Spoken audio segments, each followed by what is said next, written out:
So today I'm going to kick off our presentation with kind of an overview of the whole of Guadalupe River watershed. Valley Water's been doing quite a bit of work. This is one of our 5 watersheds that we kind of consider as part of Santa Clara County. And as of late, we've been doing quite a bit of work looking at the entire watershed under our One Water plan. So with that, I am going to share my screen.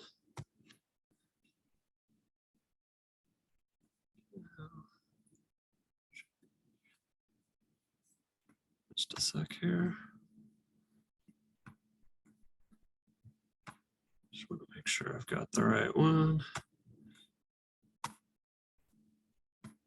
Okay, 1 second.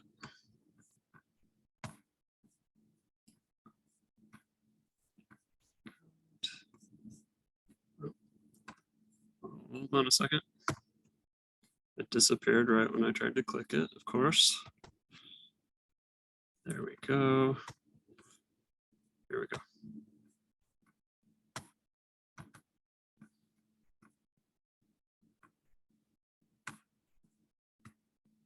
All right, can people see my screen?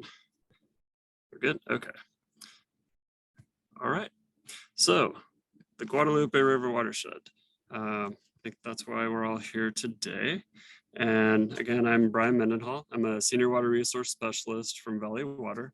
I've been here just over 20 years now. Had the benefit of working with many of the folks that are on the call today. I think I've met a great number of you and have always appreciated kind of that collaboration that I've been able to have in my various roles here.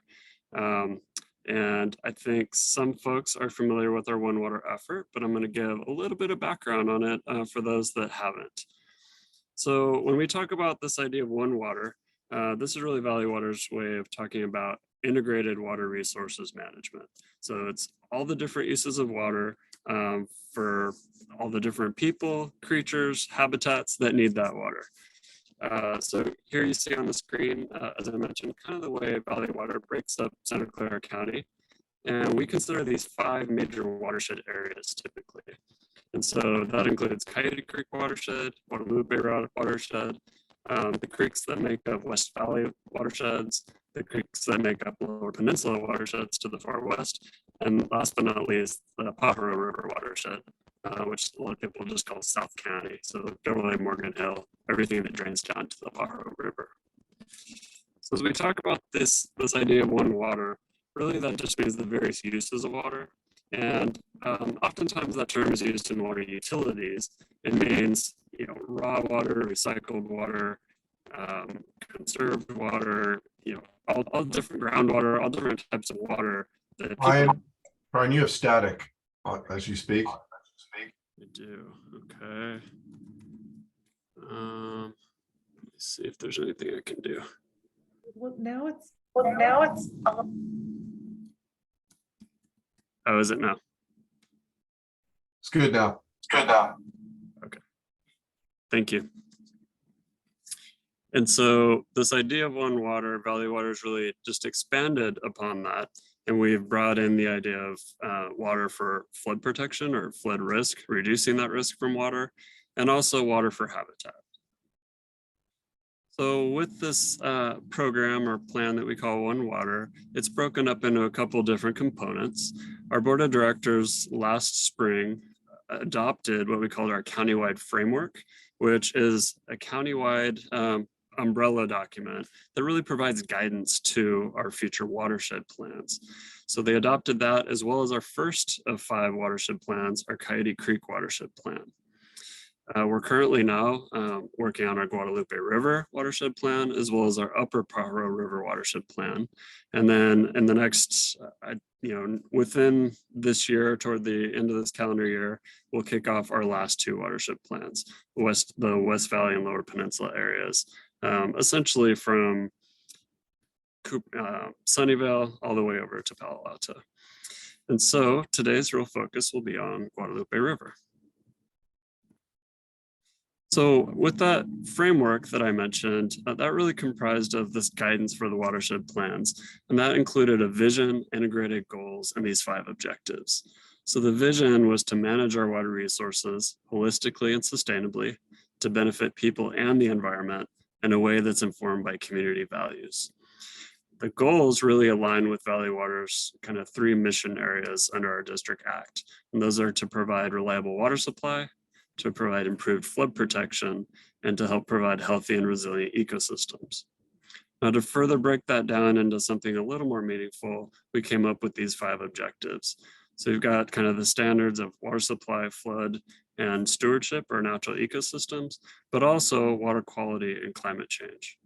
And I'll take this opportunity to mention that for the climate change piece, Valley Water also adopted a climate change action plan in 2021. And so there is some tight alignment between this effort and that. As we take that vision, goals, and objectives, and we apply it to our watersheds, that really allows us to take a deeper dive into the geography within Santa Clara County. And so today, again, we're going to focus on Guadalupe River. Here's your first look at a little more detailed map. And we really, because it's a large area, we start to look at this through sub-watersheds. So this 170 square mile watershed can be further divided up into many sub-watersheds, but the ones we've chosen are Los Gatos Creek, Guadalupe Creek, Alamitos Creek, and then Guadalupe River proper. Guadalupe River can then further be divided kind of into upper, downtown, and lower, and that's often the way we refer to those. There are several main tributaries in the watershed, including Guadalupe Creek, Calero Creek, Alamitos Creek, Canoas Creek, Ross Creek, Los Gatos Creek, and these all feed into the main river and then out to the bay. So this watershed does start at San Francisco Bay, goes all the way up to the peak at Loma Prieta, which is about 3,700 feet, and also coincides with several of our different cities. So we touch mainly San Jose, but it also touches parts of Los Gatos, Montserrano, Campbell, and Santa Clara. Valley Water manages several reservoirs in this watershed, including Lexington, Vasona, Almaden, Calero, and then there's also Almaden Lake. And there's another Kittredge Lake, I believe, in the upper watershed, and that is one that we actually don't manage. But all of this really relates to how we manage the watershed, both for water supply, flood, and stewardship. The watershed as a whole is home to about 550,000 residents. It is heavily urbanized through the valley, and then opens up quite a bit in the upper watershed, where you'll find a lot of county parkland and other preserved areas. You'll see here on the left, I've mentioned challenges and opportunities, and I listed that here because that is a main focus of the One Water Plan, is to really understand the historical practices, the current practices, and then look at all of that and decide, what are the current challenges facing the watershed? What are the opportunities moving forward? So to get a better sense of those challenges and opportunities, we break that up into several different topics. So we cover, and these largely align with the One Water objectives. So you have water supply, water quality, flood risk, natural ecosystems, climate change, and then we add in land use. Now, Valley Water has very little jurisdiction when it comes to land use. That's primarily going to be under the municipalities. However, land use really does impact all the other 5, and so we do think it's an important thing to include here. So now what I'd like to do is kind of jump into each of those 6 boxes I just shared. And we're going to talk a little bit about the challenges and opportunities facing each of these. And then at the end of this, we'll leave a little time to have some discussion, get your additional thoughts, make sure we haven't left anything major out. I do want to also preface this by saying, even though Valley Water is taking the lead on this watershed plan, we really do see it as a watershed plan for everyone. That's the intent, is not just to capture actions that Valley Water can take, but we'll start there and list other needs and opportunities throughout the watershed that other agencies, nonprofits, et cetera, hopefully can see the benefit of and take some lead in implementing some of those actions as well. So with water supply, we're looking at the bullets that you see here come from some surveys we conducted out with the public. We went through a pretty robust stakeholder engagement effort already. I'm sure many of you saw the invites or have attended. And through all of that and with our internal subject matter experts, we were able to identify several important aspects and points here. So on the left, you see things like uncertainties surrounding our imported water supplies, constraints on our in-stream recharge, regulatory challenges of indirect potable reuse. So, recycled water, how are we using that? Stormwater capture and reuse is a hot topic right now for many. I think there's a lot of opportunity there. Looking at things like flood managed aquifer recharge or floodmar, which is essentially letting areas flood so that water can sink down into our aquifer. And then forecast informed reservoir operations or FIRO. That's essentially saying, is there a way to manage reservoirs so you can time it, let them fill up, let the water spill out, and really help manage, storms, especially atmospheric river storms, for the betterment of the overall watershed and how that water moves around. So on the right, you see our map here includes many of the pipelines. The green lines you'll see are coming into the watershed. I know it's not, I should have had some little arrows to make it a little more clear, but those are sort of the state and regional pipelines that are coming into the watershed. And this just kind of shows that it's water supply really is a countywide system. It's not managed just for Guad watershed, but this is showing the emphasis of Guadalupe. Now the next slide I'm going to show for water supply shows some of our recharge areas. And this, given that groundwater is upwards of 40–45% of our water supply, it is a critical component and something we have to manage carefully. So many of the recharge ponds throughout the county, actually several of them are in Guadalupe watershed. So you have the ones near our office facilities here near Almaden Lake. There are several over in Campbell, and that just gives you a snapshot of what some of those look like. So now we're going to move on to water quality. So the map to start with shows a little bit of some of the impairments or risks that we're concerned with. Trash and encampments are certainly a big concern for all of us, not just in this watershed, really everywhere. But it really is pretty prevalent here. And it's not just encampments. There's also trash from dumping and other illegal, trash disposal that does take place. You also see that mercury is really listed here as an important consideration. Even though a lot of work has been done to remove sediments with mercury, to try to mix the water in our reservoirs and our lakes to help with mercury methylization, it's still there. There is still a mercury risk in our watershed that we have to be concerned with. So in addition to that, we are concerned with groundwater contamination, sediment toxicity. There are elevated fine sediments in our creeks. What else do we have here? And then groundwater shoaling in emergence near surface contaminants. So many things to be concerned here with. I do think kind of trash is one of the #1 issues that we've heard a lot from a lot of our stakeholders. So with that in mind, here's a little better map that shows kind of a timeline tracking some of the encampment locations. So we have here, you can see on the map, we were able to track it from 2019 to 2022. And really, the encampments kind of move up and down the streams. So they're not all there, all the time. Some of them are cleaned up. Some of them remain. The photos here are actually from Coyote Creek watershed, not Guadalupe. That's what I had access to at the moment. And these are actually taken around the time of all of our big atmospheric river storms. So I wanted to share this because I think it illustrates the problem of not only encampments and trash near the waterway, but also the risk to the inhabitants on the waterway. You can see the water, how high it got. So that actually provides a health and safety risk for that population, for the homeless population. So that's a concern for us too, not just the water quality aspect, but actually the health and safety of those peoples as well. So we're going to move on to flood risk. So for flooding, I'll make sure I'm moving along here. I don't want to take too much time.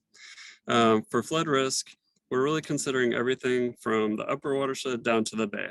So it's the storms that are coming in and potentially creating creek flooding, but also sea level rise. I'm going to cover sea level rise more so under our climate change objective.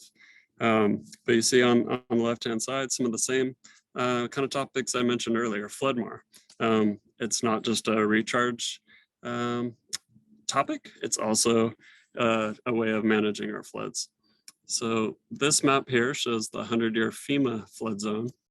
And then as I go to the next one, I wanted to show you on the right-hand side, you can see what historically was shown as the floodplain in the light blue compared to what is now considered the 100-year floodplain in kind of the teal or darker blue. And so that is, I wanted to share this because that essentially shows all the work that's been done since 1952 to reduce that floodplain. So there is still flood concerns. You'll hear about Upper Guadalupe River and some of our proposed work there from the Army Corps today, but a lot has been done. So, you know, we're moving in the right direction. And then on the left-hand side, I wanted to show that as we consider flood risk under the One Water Plan, one of the things we want to do is look at the different facets of that, including impact on disadvantaged communities.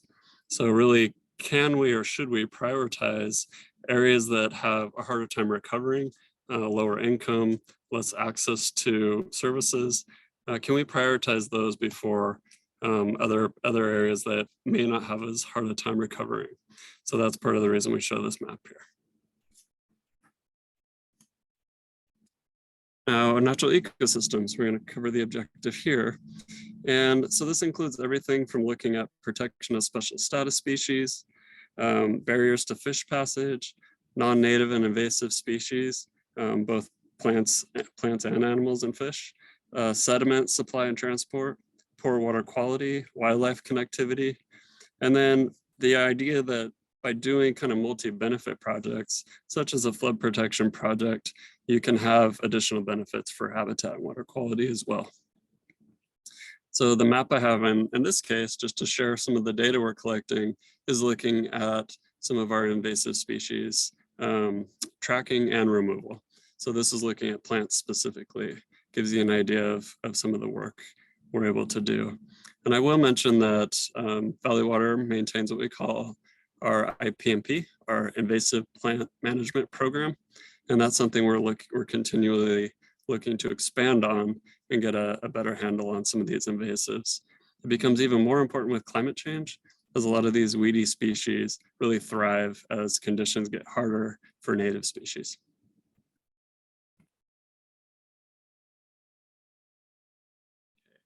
And then on this slide, I won't talk too much about the fisheries issue today. We've got some additional presentations on tap for the day, but I did want to share, this is a map showing some of our protected species, our special status species. And so this shows you've got checker spot butterfly, tiger salamander, and critical steelhead habitat. And then you've got a couple lists here, so showing native fish as well as special status fish species of the watershed. And then, so climate change, the example I chose to share today, so in addition to increased temperatures, wildfire hazards, I chose the map here so showing sea level rise. So just to pick out a couple of the numbers here, the yellow 100-year flood with 50 centimeters of sea level rise is about 19 inches, so not quite 2 feet. The red, the southernmost the outer line there, 150 centimeters is nearly 5 feet. So pretty scary stuff. These numbers were pulled together between 2018 and 2021. So they may have shifted a little bit, but Valley Water is definitely trying to stay up to date with the latest science and keep sea level rise in mind as we're doing fluvial flood protection, creek flood protection, as well as working on projects like the Shoreline Project and the South Bay Salt Pond Project. And then the last one I have here for climate change, I couldn't resist pulling together a couple of photos from the recent storms. This is actually Coyote Alamitos Canal, which runs along the Santa Teresa foothills. This is actually just up above my home, and it is normally bone dry. This is just a concrete canal that connects Coyote, it connects Calero and Almaden, I believe. And it's usually dry. And so during the storms, it actually got so full that it started to spill out, as you can see on the left-hand side, and was starting to threaten some of the homes. Our crews got out there in a hurry. We were able to do some quick work, and there were no serious damages. I don't think there were any damages to the homes at all. I actually live further to the west than this, but just seeing these photos and knowing that we got out there quickly did make me feel better. So thought it was good to share a little bit about just kind of the latest and greatest information. And last but not least, we have land use. So we definitely have limitations when it comes to our land use authorities. There's multiple jurisdictions with conflicting needs and interests. We have limiting permitting authority. We hope to maintain areas of natural recharge and protect groundwater quality. So that means we need to coordinate with municipalities and other agencies. And then of course, we want to promote adaptation to climate extremes in an equitable way. And what I mean by that is, yes, we need to think about climate, what it's going to do within the watershed, but also think about, how are people adapting, including those that are traditionally underserved. A couple more maps here for land use. We've got showing the various cities and how those play out across the watershed. Again, primarily San Jose. And on the right-hand side, this is a few years old, but I am working on updating this data. But this shows the city's urban villages, some of their kind of proposed development areas. And of course, for One Water, what we want to do is overlay this data with floodplains, with sensitive habitats, with groundwater recharge areas, and make sure that anywhere that development's coming into play really isn't going to be an issue for those other resource concerns.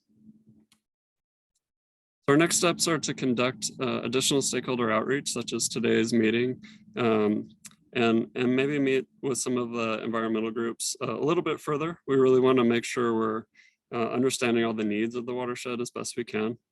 We'll develop a list of watershed actions. We'll evaluate and rank those. We do intend to share the list of actions with our stakeholders so folks can see that before a report is finalized.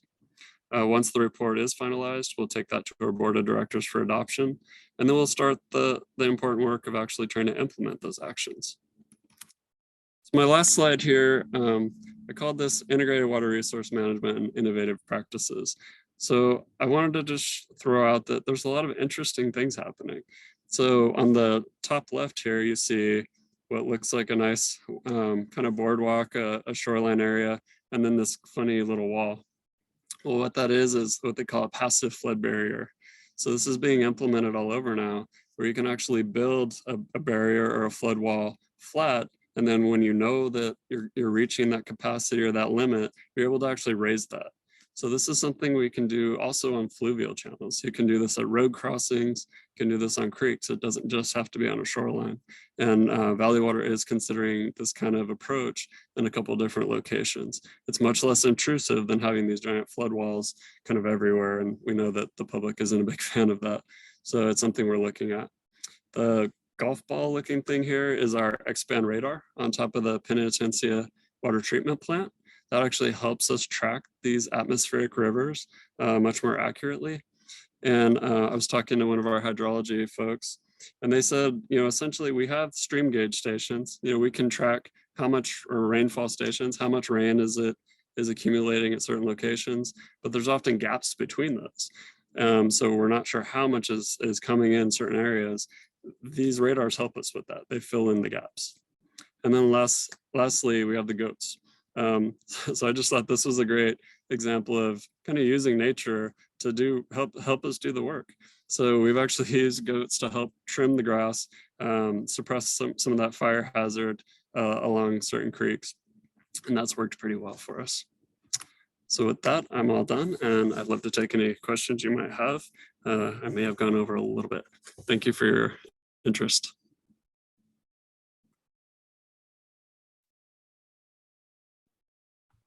I guess if anyone has, go ahead and raise a hand, or I can unmute you, or type in the chat. If you'd like to think about your questions a little longer, we can move on to our next speaker. There's one in the chat I saw from Josh. Did you want to rephrase that, Josh, or should I answer? Sure. This was a statement from One Shoreline, San Mateo County's Flood Resilience District. And I guess they've said that the 1% flood is now a 10% flood. Just expect the frequency to occur much more. So as a result, everything's shifting. So how would you accommodate that shift? Yeah, that's a great question.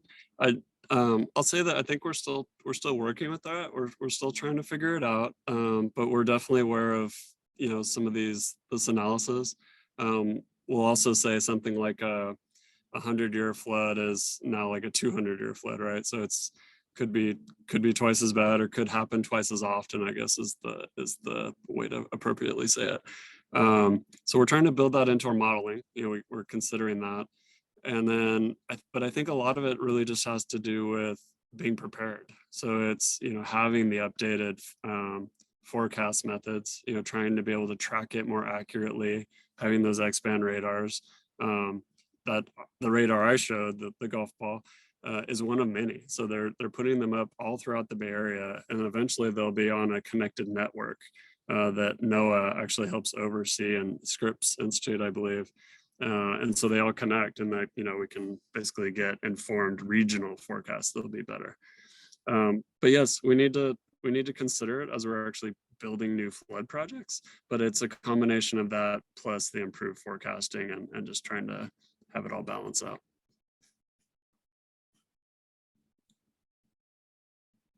Great. Well, thanks. Thanks, Brian.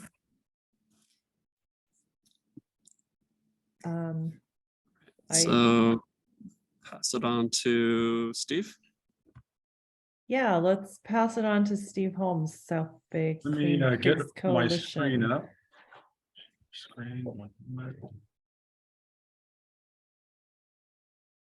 And Steve is going to share his presentation along with Rick Lanman and Brian Allee, who have all been working together on this project, looking at the Chinook salmon population in Guadalupe.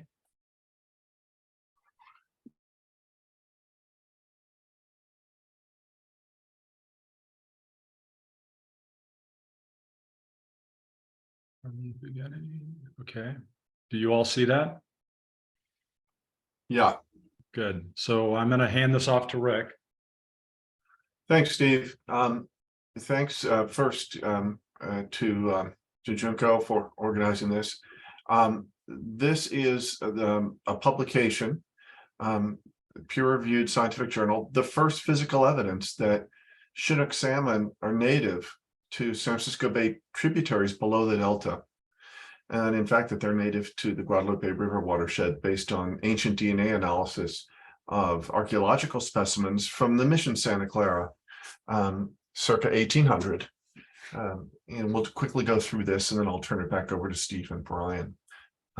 First, I want to acknowledge the academic co-authors and also the Muwekma Ohlone, on whose land, unceded lands, the study was conducted. And next slide, please. There's not a lot of archaeological evidence of Chinook salmon in Bay Area streams below the Delta. There were a couple of sites on Alameda Creek where they found salmon bones. But one problem with salmon bones is they can look just like steelhead. You can't tell just from the vertebrae, medium or small salmon from a large steelhead. Click, please. But Walnut Creek, same issue, about 12 miles upstream. So not a lot of physical evidence from the archaeological world. Next slide. You can skip ahead. And then historical observer records, there's really only two. San Leandro Reservoir is now a dammed reservoir on San Leandro Creek. And there is an 1879 record of them collecting Chinook salmon eggs before the dam went up. And then we have a 1904 newspaper account from San Jose found by a member of the South Bay Clean Creeks Coalition, which is fairly compelling because they mentioned both salmon and steelhead in the same sentence. After big storms, children were going out to spear the fish in the city limits of San Jose. Because large steelhead can look like salmon, it's important that the account seems to reflect that the person could differentiate the two. Next slide, please. This is just the newspaper account, which was fairly interesting. And next slide. Genetic studies conducted sponsored by Valley Water show some interesting things. One, these seem to be mostly Central Valley Fall Run Chinook born in hatcheries. Because many of these are trucked down in the drought, they don't know where their birth stream or their natal stream is. But in the first study using mitochondrial DNA in the mid-90s, although there were mostly Central Valley Fall Run Chinook, 2 were from the Russian River. Click, please. Another study in 2008 using microsatellite DNA also found most of these were Central Valley Fall Run Chinook, but 3 looked like Columbia River salmon. Then that is not Central Valley, but California coastal again. And click. And in a genetic study in the Napa River, they found 4 juveniles that were genetically, they look like Klamath River fish. In order to have 4 juveniles in the Klamath River, that meant an adult male and an adult female strayed from the Klamath to the Napa River. So we persistently see some wild coastal Chinook in these genetic studies, although the signal I think is swamped by all these hatchery fish. But I think it would be a mistake to say historically these were Central Valley Fall Run Chinook here in the Guadalupe River, based on these studies, which as I said, they're diluted or I think they're obscuring the wild salmon with this overload of hatchery fish. Next slide, please. Here's the mission. It was rebuilt 5 times. The archaeological site was the 3rd mission, Santa Clara. It's at the head of a little creek called Mission Creek, about 1.5 miles west of the main stem Guadalupe River, just into Santa Clara from San Jose. Next slide, please. Of the fish remains, and one more click, I think it will animate. What you see is that almost all the fish are freshwater fish that were, this is the Tamin Ohlone Rancheria at Mission Santa Clara, where the Ohlone were housed as they worked for the Padres. Almost all of the fish in their diet were freshwater. Some were euryhalion, that is, used both, but almost none were marine fishes, only 0.3%. An important statistic, because if we find Chinook salmon, how do you know they weren't trade items? Well, number one, I think the argument's statistical. If we found Chinook, there's almost no marine fish being used. There's no halibut coming in from the coast or rockfish or anything else. Also, there really wasn't pelagic fishing for salmon north of San Luis Obispo. That is, only the Chumash, which go north as far as San Luis Obispo, had boats and did open ocean fishing. There was shore catching of some salmon, though, in the bay. Next slide. So what did we find? 88 vertebrae were sent to University of Oklahoma. 55 of them, or 58 of them had enough DNA. 55 were steelhead, 3 were Chinook. Of course, the vertebrae that turned out to be Chinook, Alcoricus chowicha, were also larger vertebrae, as you might expect. Only of our 5 salmon species, only Chinook and chum salmon typically have vertebrae larger than 10 millimeters across, and chum salmon don't spawn south of Central Oregon. So that fits with our knowledge of Chinook. Next click.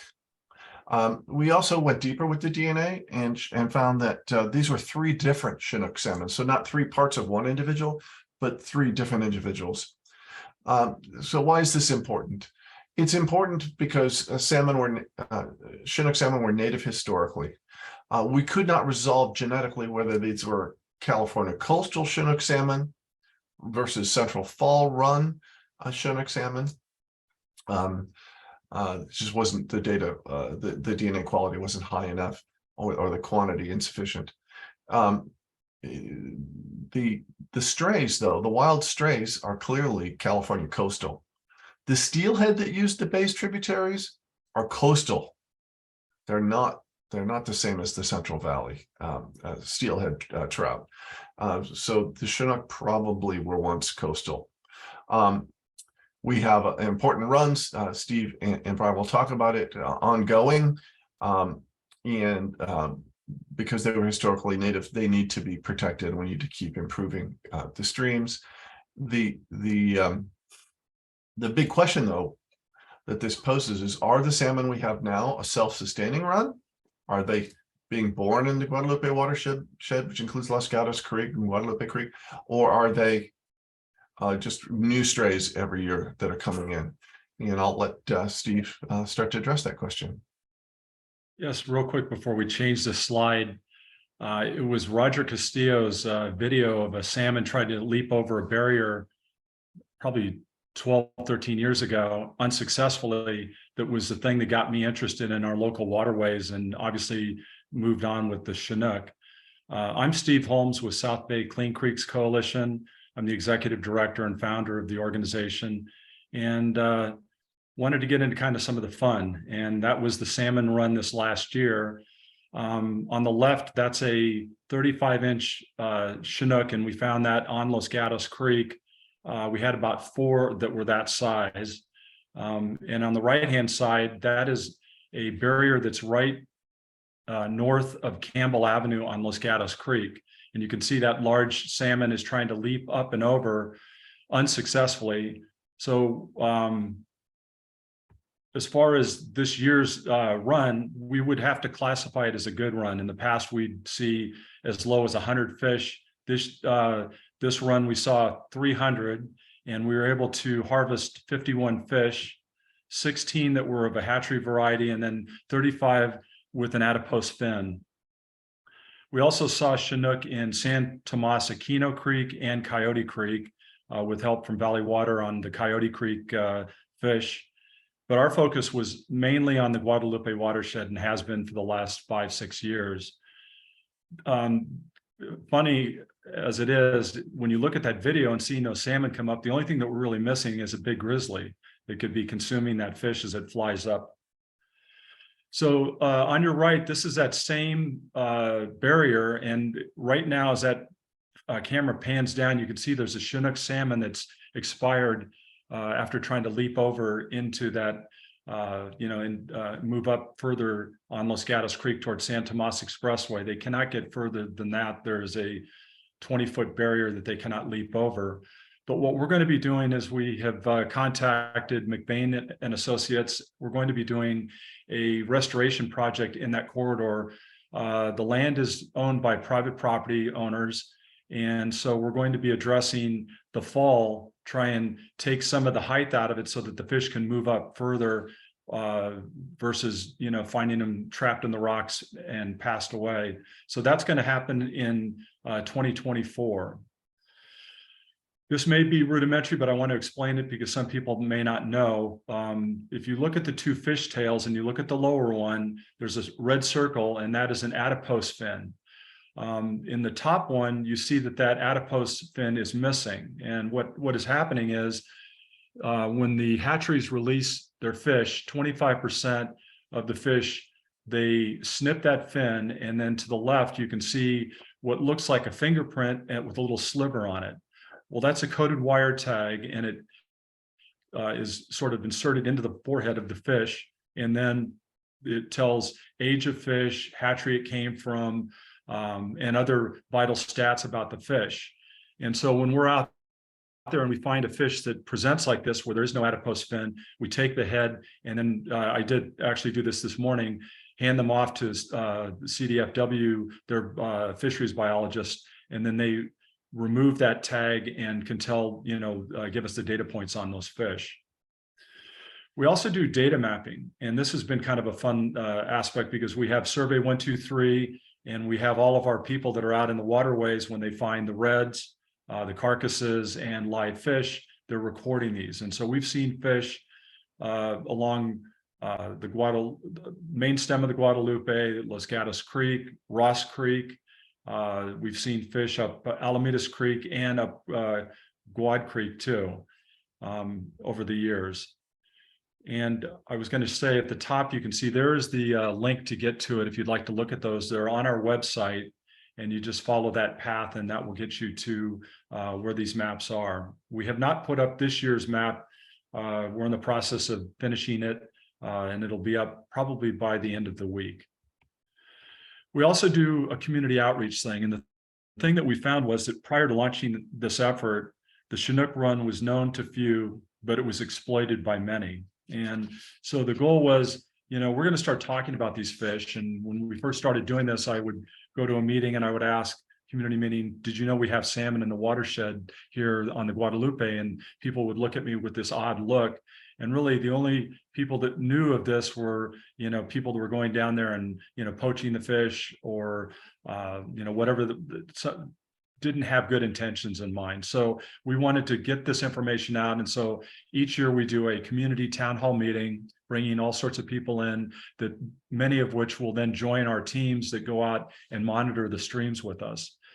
So what we were seeing is we're seeing increases in cow tip calls for people that they catch or group find fishing. We're also getting some great videos and pictures. And we had a couple field visits where we brought the community down to the watershed. And last year, after we were done, we kept seeing all these people coming down to the parking lot at Creekside because they had heard through those meetings that we had, the field trips, about what we were seeing in the watershed. This is just some of the activity along the waterway, just a couple carcasses, and then we're taking a sample off of the fish in the middle. And then the lower right-hand corner is a bunch of live fish that were, sitting and spawning in that corridor. I think that one of the big things that we've been able to do to help these fish has been to remove the trash that was present when we first started this effort. And when you would walk into these areas and in a normal natural stream, you would look down and you would see a nice clean gravel bed. But what we were seeing was sleeping bags, tents, woody debris, just all sorts of garbage. And so I think that really prevented the fish from having an opportunity to come in and find suitable spawning habitat. To date, we've eclipsed the 385 cleanups, and we've cleared 1.25 million pounds. Our totals represent about 1/10 of all the trash that Valley Water reports over the year. So we are a significant player in this. One of the things that I've suggested to Valley Water would be we need to increase the capacity of groups like ours. And so if there was a way that there could be a pool of money that funds cleanups by these different groups, I think that would be a benefit to, to everyone in the community. This is one of the homeless camps, and sadly, because of COVID, we see a lot of homeless along the waterways.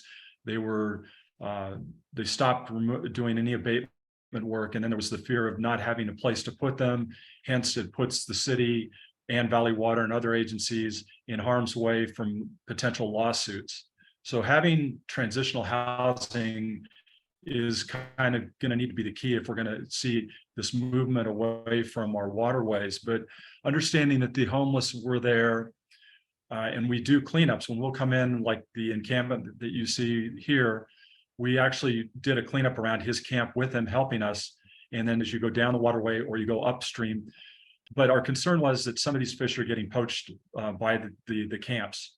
And so what we did is we approached them before the run and said, look, if you find us live fish, we'll give you a $50 gift certificate. If you find a carcass, we'll give you a $50 gift certificate. We actually had 6 reported findings of carcasses and several of the live fish. And so we were handing out these gift certificates, and it actually worked. So, it's just adapting to the situation. And then this is just kind of a little video. These fish were off of Poplar, again, on Los Gatos Creek. But this is sort of a little quick run of, some of the other activities that we had. So we were out along the main stem of the Guadalupe. This is actually on San Tomas Aquino Creek. And I've got some flycaster people. This is over behind Bass Pro on the Guadalupe River. And then this is just, besides doing the removal of the the carcasses, we're also trying to capture, good video. And so when the turbidity wasn't too bad, we'd get some great shots.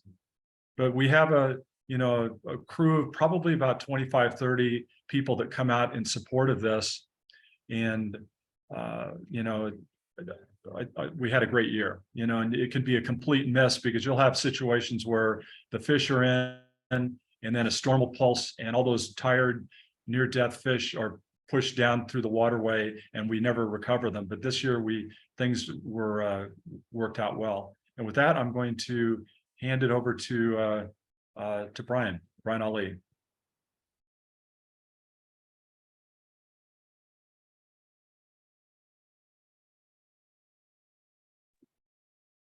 Oh, I might have not given Brian access to unmuting himself.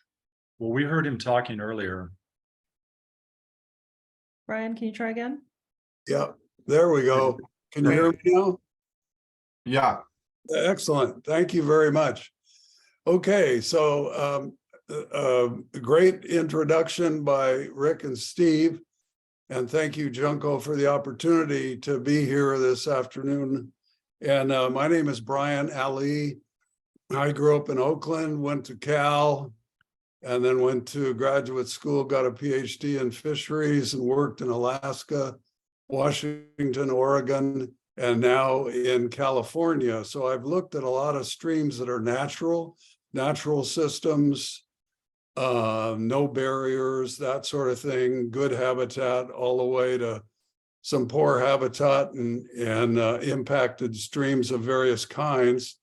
It's a real opportunity to be down here working for Steve and working in the Guadalupe watershed system, urban stream. It's very exciting because this is an example of evolution right before your eyes. And these Chinook are colonizing this system, which is something that salmon do all over the world.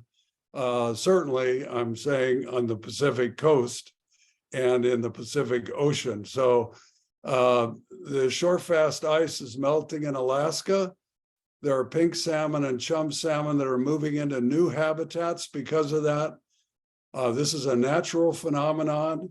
It's found in wild fish, and it's the reason salmon are sustainable.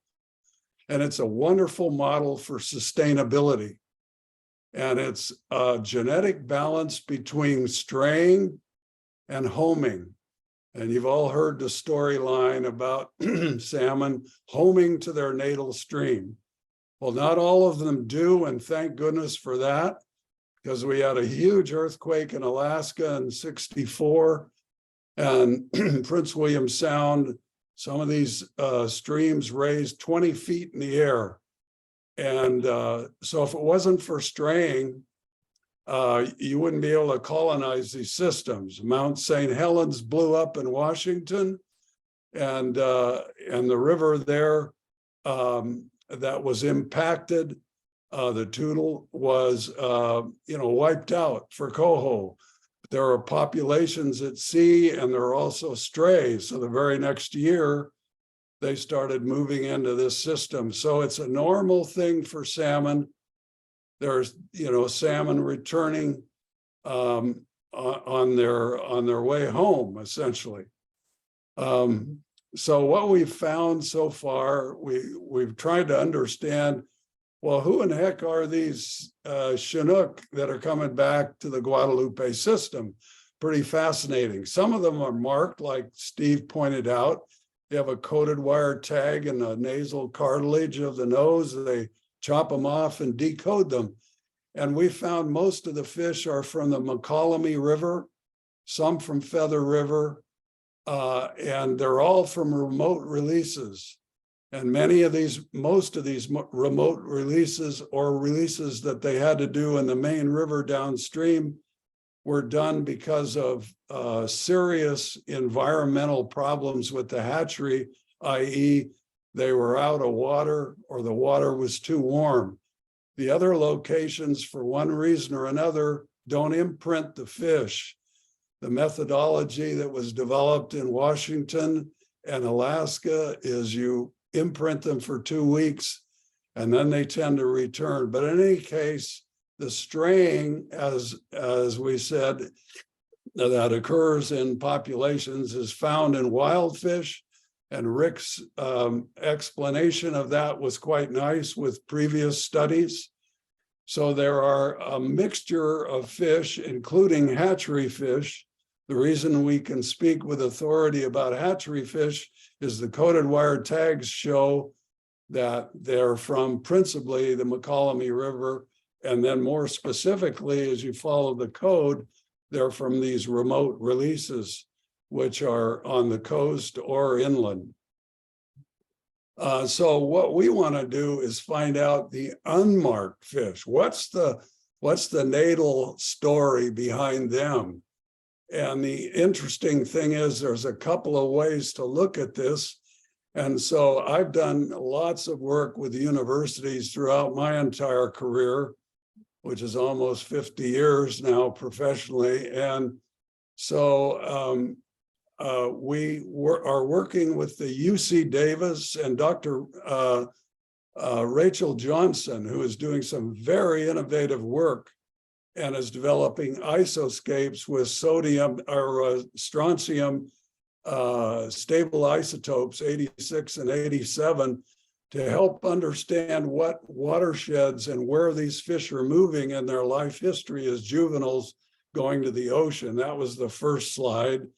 And these isoscapes are fascinating because the geochemistry of the system and the geology has a signature that you can see in the otolith, the ear bone. And that is extremely helpful in pinpointing what watersheds these fish are from. So we're working with them, taking water samples in the Guadalupe system to characterize it and then characterize the fish with otoliths. So we're taking otoliths and eyeballs from the fish when Steve and his crew are out there sampling. This is an example of very new research, which is really cool, which Dr. Johnson and her staff, Miranda Tilcott, are doing. And the really cool thing about shaving the eyeballs and looking at the eye lenses is that the eye lens shows a high level of stable isotope sulfur 34 in the eye lenses, and it's from the hatchery feed, which has very high marine nitrogen and sulfur. It has a high signature when analyzed under a very sophisticated gas chromatograph system. And fish that are feeding in freshwater have a very low value. So those are the fry that come up and feed on benthic macroinvertebrates in the system. A couple of teasing results in a preliminary way from 2019 show that this is the distance from the core, the start of the lens where it's laid down. And you can see here that in this particular year, 2 fish appear to be a wild origin, which is one of the things we're looking at. Now, these are unmarked fish. They're not necessarily hatchery origin. They only mark 25% of them. So it's interesting and fascinating to look at this. And one of them there is showing a very, very low signature. And that's indicative of off-channel rearing or rearing perhaps downstream out of the system.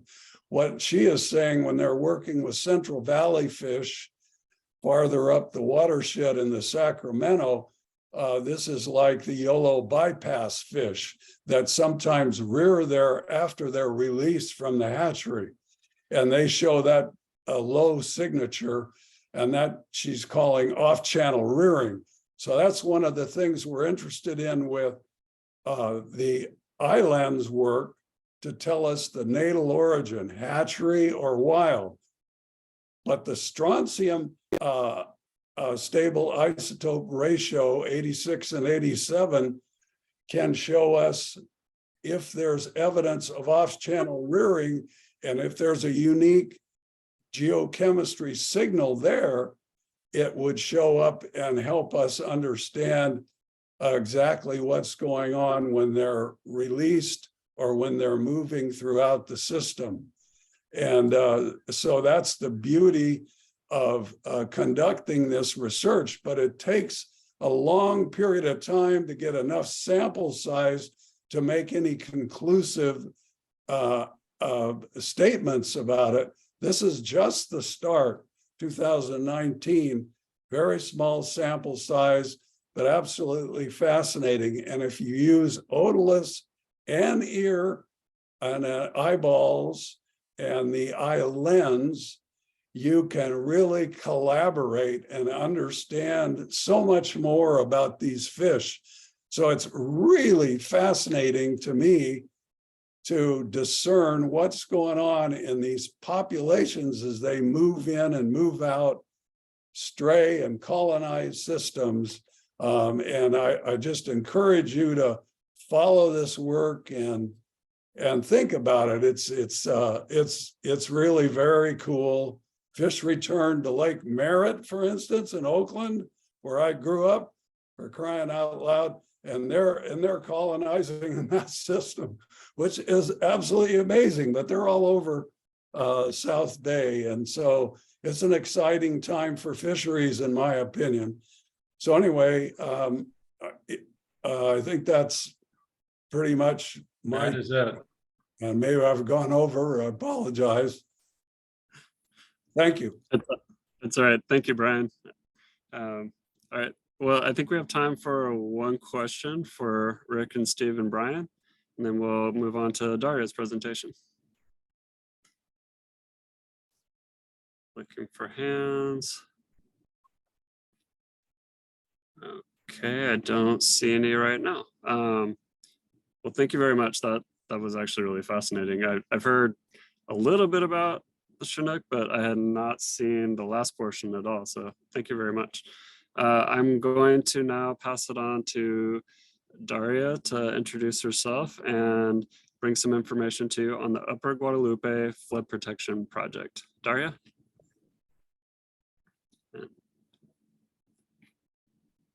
See, I can't hear you.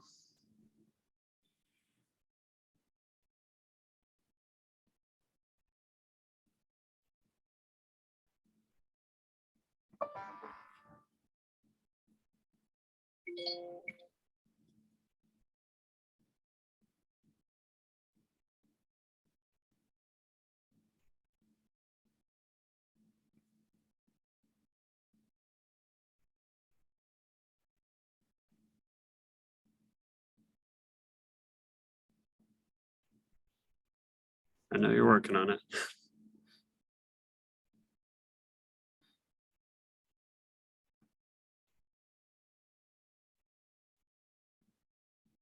All right, hold tight, folks.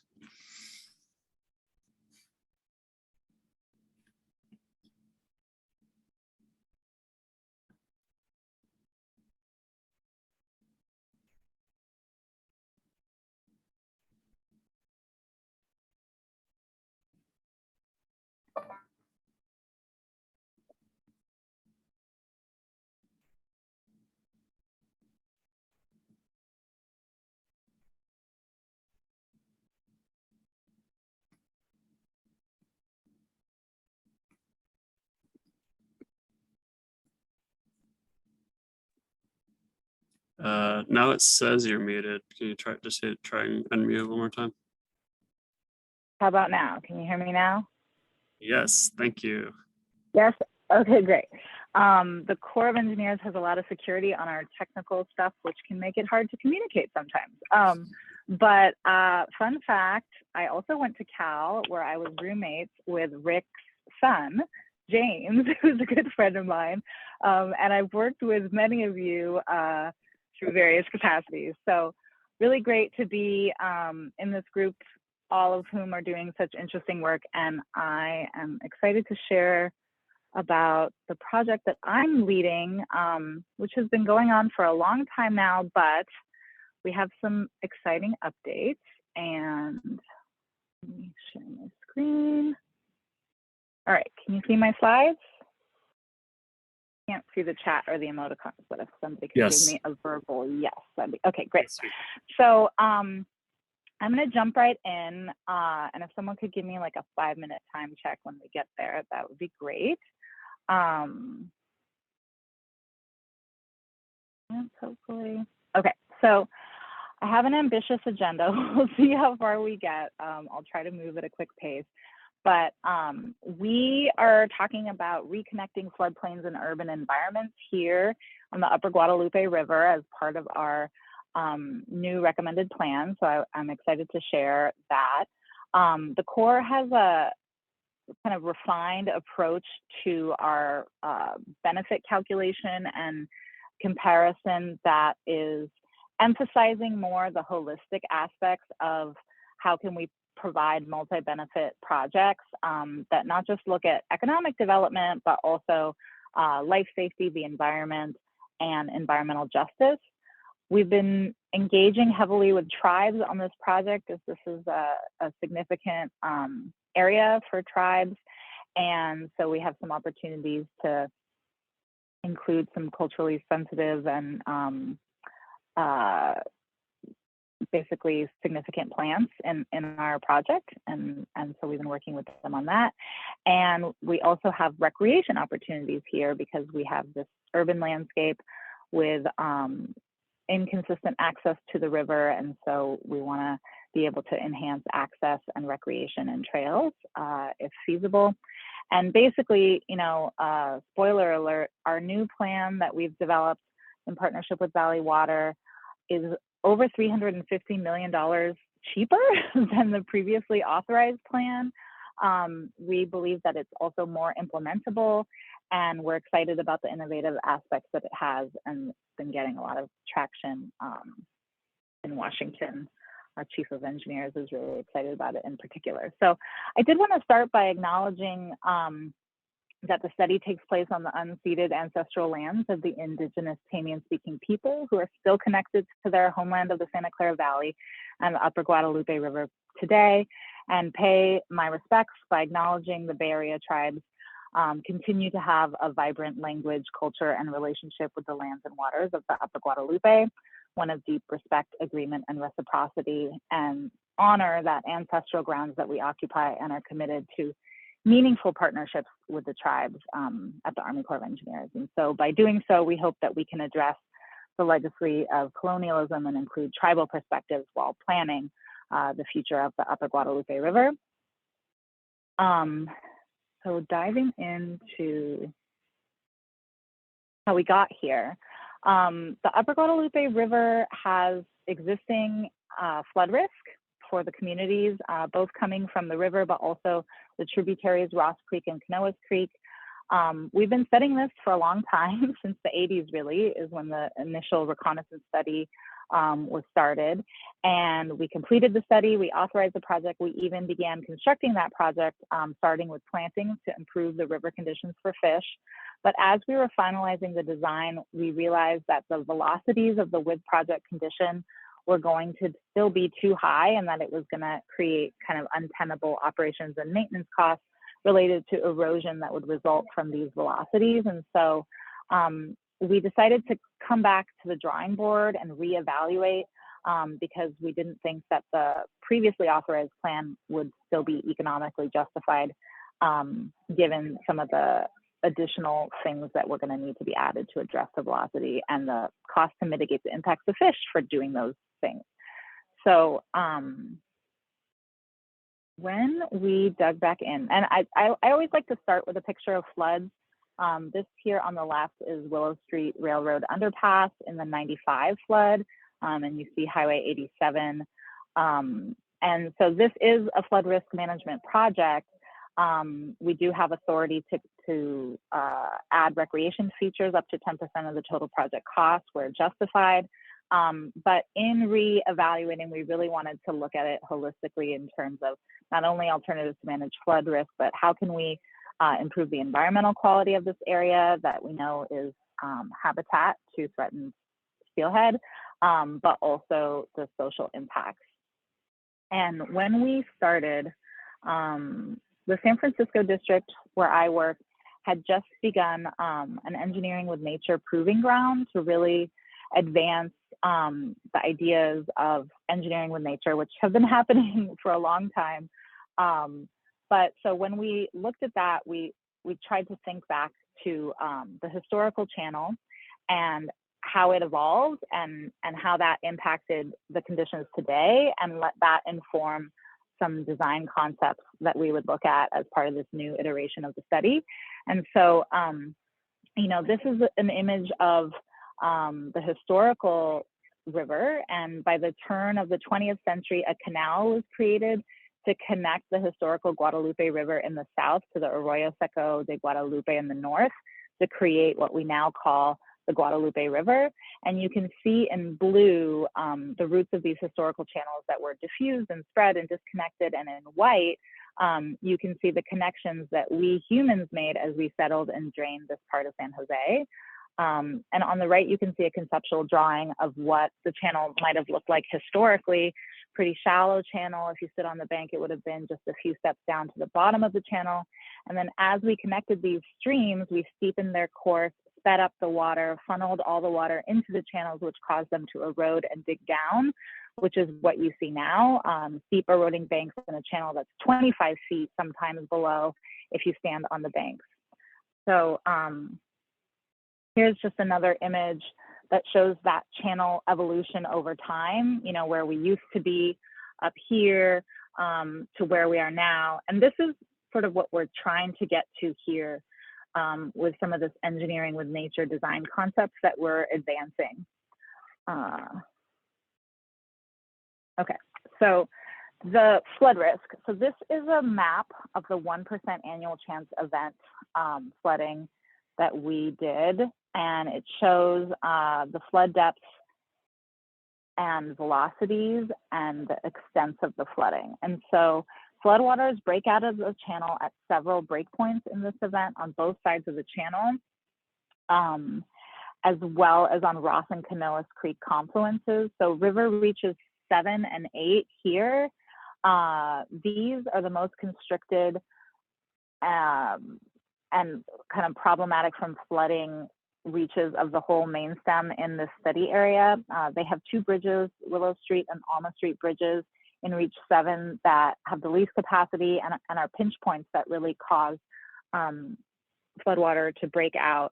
I don't believe that either bridge can currently pass a 10% annual chance event. So even more frequent storms may flood with these bridges. And so we have about 9.3 feet of flooding is the max depth of flooding that we modeled for this event, and that is over here in the dark blue. So as you can imagine, 9.3 feet is dangerous for life safety. Anything really above 4 feet or 3 for children we consider hazardous to life safety. And velocity maximums can be quick as well, ranging between 10 and 12 feet per second.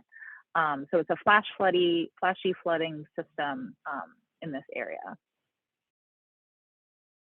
So without a project, we think that the flood risk will remain. Steelhead fish populations may continue to decline due to poor river conditions, and recreation opportunities would be limited to that which can be provided locally. And then this river bank erosion and incision problem will probably worsen without action. So I did want to call attention to the guidance because I'm a policy wonk. And I think it's important, especially for groups like you who are engaged and active on the river, to know that in January 2021, the Assistant Secretary for the Army for Civil Works issued a new policy directive to really emphasize holistic analysis in all of our projects, to look at all potential benefits and impacts and take into account each of them equally across a full array of benefit categories.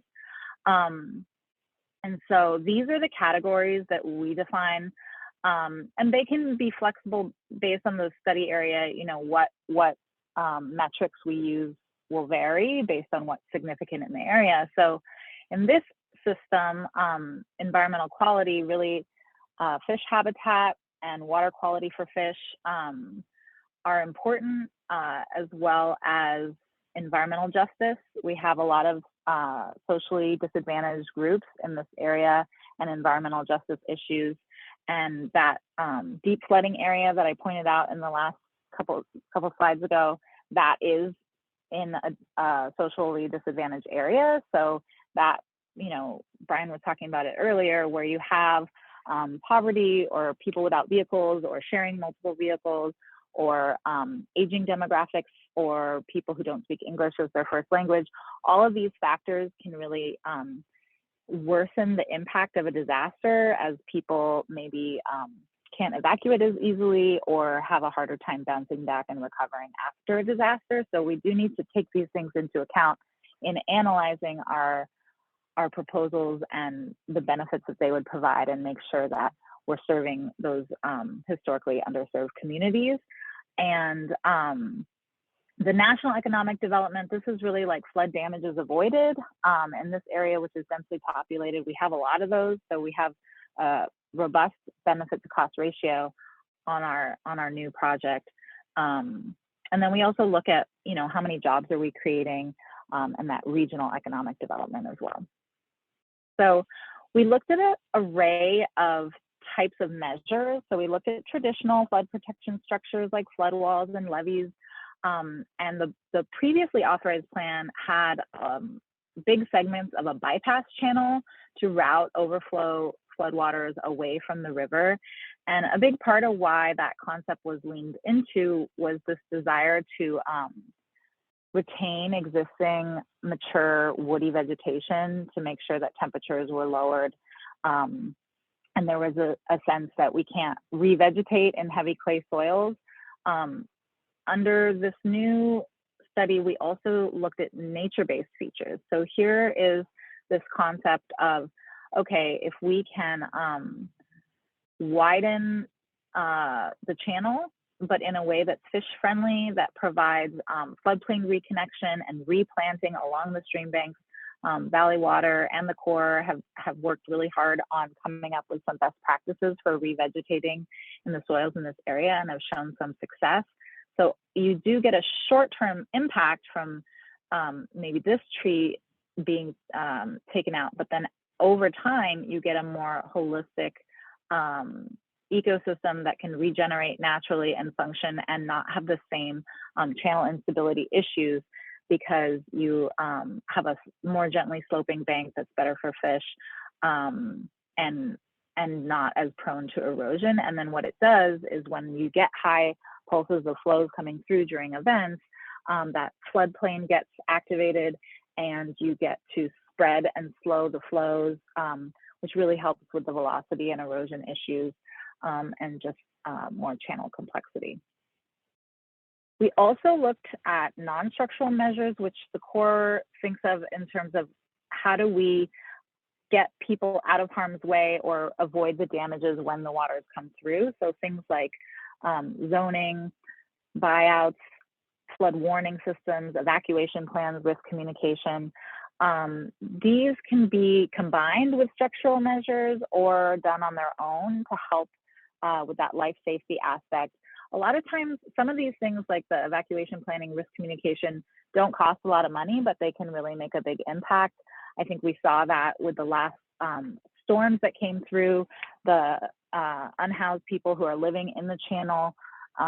Many of them were evacuated and had their homes swept away. There was a big volunteer group that was deployed to help get people out. So I think it's a great opportunity for us to do some hindcasting and go back and say, okay, how did that work? What can we improve?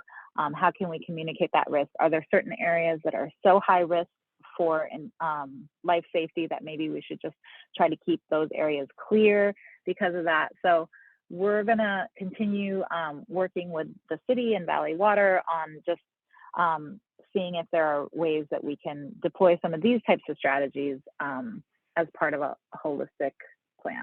So I'm There's going about to 5 dig minutes right left, Daria. in. Okay, great. Thank you so much. So this is a bird's eye view of our new design concept for Reach 7.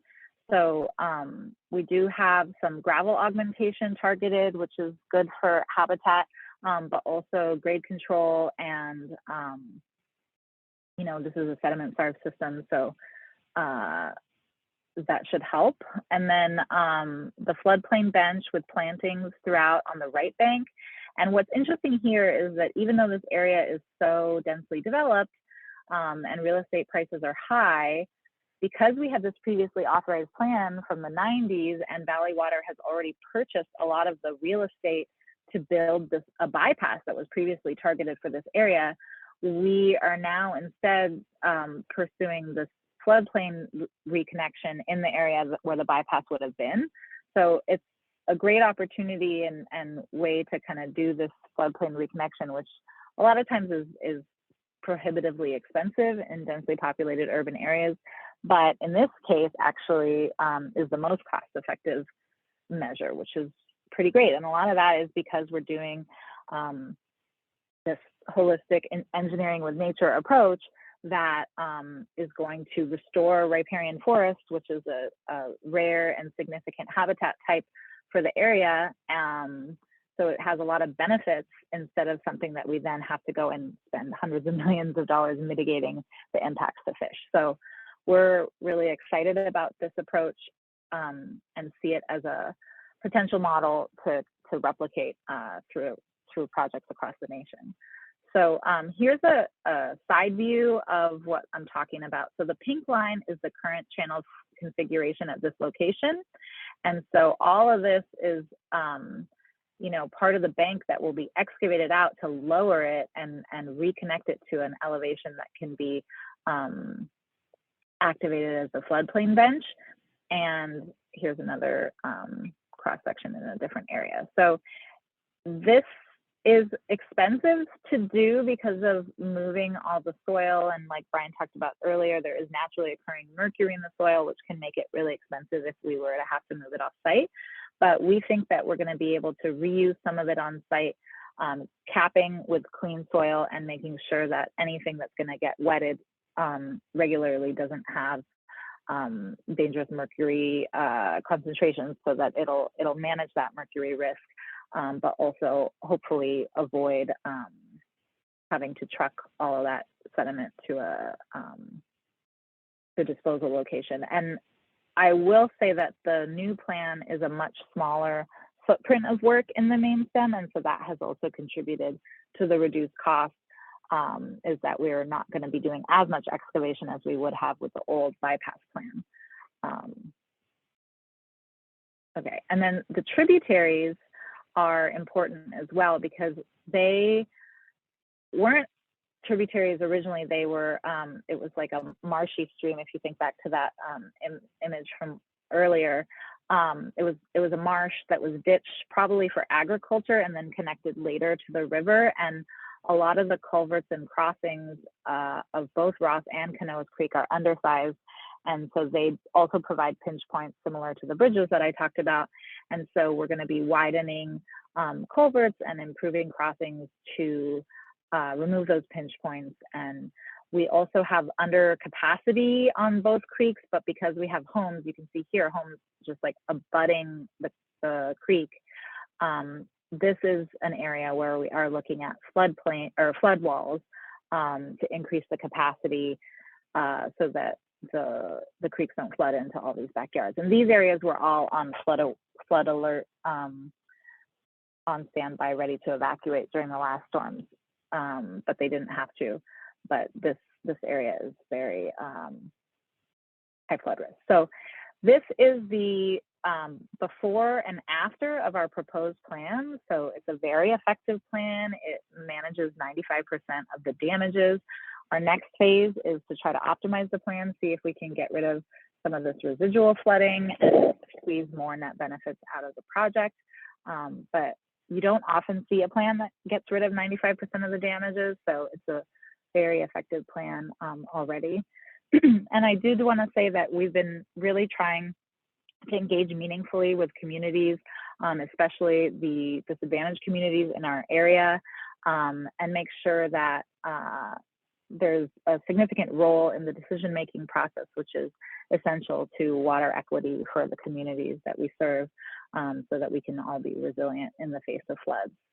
And similarly, I touched on it a little at the beginning, but you know, we're working with tribes to develop ways to support enhanced access for worship at their sacred sites, as well as the development of plant palettes with culturally significant plants for Indigenous collections and use.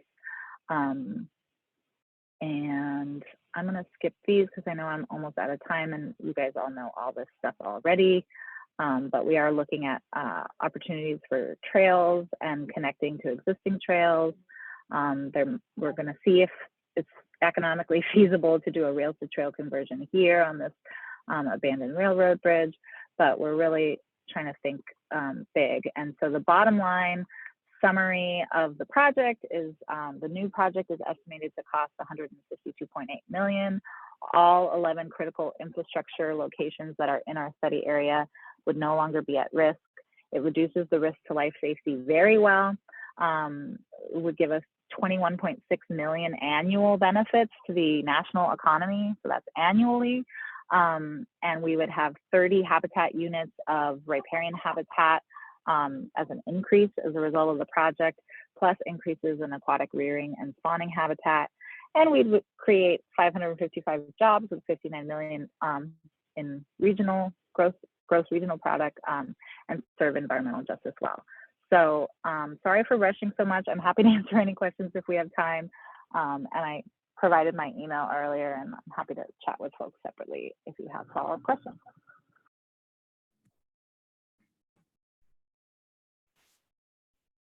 Right. Brian, you might be Thank here.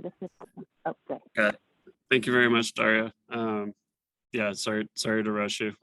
we It's okay. fascinating conversation today. We really appreciate everyone taking the time to join us.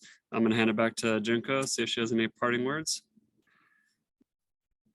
Yeah, actually, Daria, do you want to stop sharing your screen for a moment?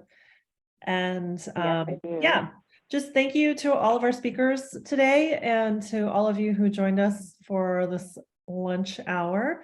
And I know it's we've hit the end of the meeting time, so if you need to hop off, please do. But if you have some questions for our speakers, feel free to stay on. We can leave it open for a few minutes here. And we usually also invite anyone who has an update that you want to share with the rest of the group to do so as well. So this can be a combined questions for anyone / comment period, and or hopping off time if it's time for you. Okay. Oh, and our next meeting, we're looking at talking about the 30 by 30 and in particular what's going on in our region. So we'll get some info out on that, and we're hoping to do a hybrid so that hopefully those who are able to come on in person can do so.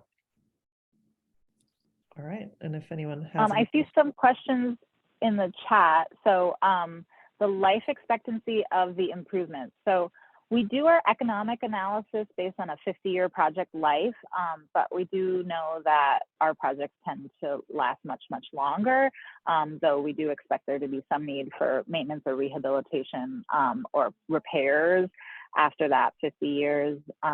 We do a 100-year planning horizon. So when we're looking at things like a climate assessment with changed rainfall patterns and things like that, we project out 100 years and identify ways to kind of adaptively manage and trigger points and things that you would look for over those timelines. And then the timeline of the project itself, the study is supposed to end at the end of 2025. I think it's like December 28th, 2025 or something. And then design is supposed to last 2 years in 2025 through 27. And construction, we're going to phase the construction. So the first element will be constructed while design is ongoing starting in 2026. And I believe we're projecting a 7-year construction period. Great, thank you. And I think there were there was a question about beavers, and there was some answers in the chat to that. Thank you. And then there was a question about remediating mercury in the soil. I'm not really aware of any ways that we're able to do that at this time. Generally, we're trying to remove those sediments as a whole. A lot of times they'll become calcified or hardened, and we're able to pull it out that way. That was done up in Jux's Gulch in the upper part of the watershed a number of years ago. But mercury is a naturally occurring element as well. So it's in the air, it's in the soil, it's in the water. It's just that when it becomes, prevalent, or it's a higher amount, it really is an issue. And so we're trying to deal with that as best we can.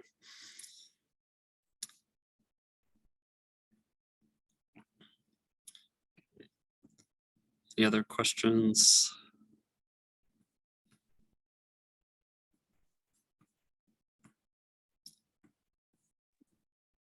All right. Great. Well, thanks so much again, everyone. I'll send the recording out when we get it up. Okay. Thank you, everybody.